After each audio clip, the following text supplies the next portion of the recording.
Radio city podcast. Radio city पर कहानी पौराणिक भारत की। पूरी दुनिया में हनुमान जी का ऐसा कोई मंदिर नहीं है।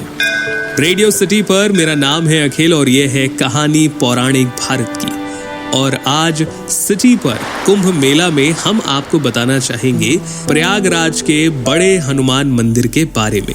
कुछ लोग इन्हें लेटे हनुमान जी भी कहते हैं। देखिए, बताया जाता है कि यहाँ पर स्वयं महात्मा गांधी, पंडित नेहरू, इंदिरा गांधी, राजीव गांधी, सरदार वल्लभ भाई पटेल और चंद्रशेखर आजाद जैसी तमाम विभूतियों ने पहुंचकर हनुमान जी के दर्शन प्राप्त किए।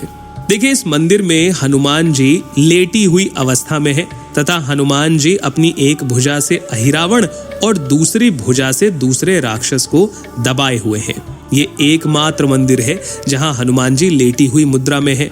यहाँ पर स्थापित हनुमान जी की जो प्रतिमा है वो लगभग 20 फीट लंबी है और इस मंदिर में लोगों की विशेष श्रद्धा है।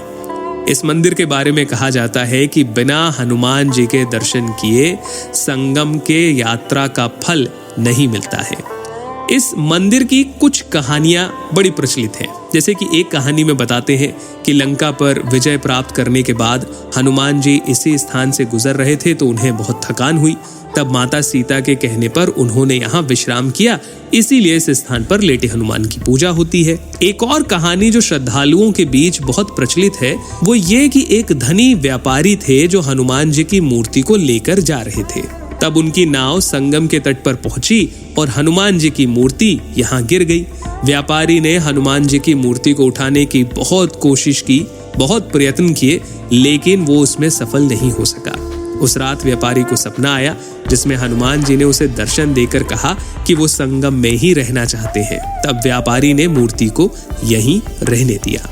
तो अगर आप लोग भी इस महाकुंभ प्रयागराज जाने का विचार कर रहे हैं तो जरूर जाइए, श्रद्धा के साथ त्रिवेणी संगम में डुबकी लगाइए और लेटे हुए हनुमान जी के दर्शन अवश्य कीजिए, जिनके बारे में आपने सुना रेडियो सिटी पर कहानी पौराणिक भारत की है। रेडियो सिटी पर कहानी पौराणिक भारत की।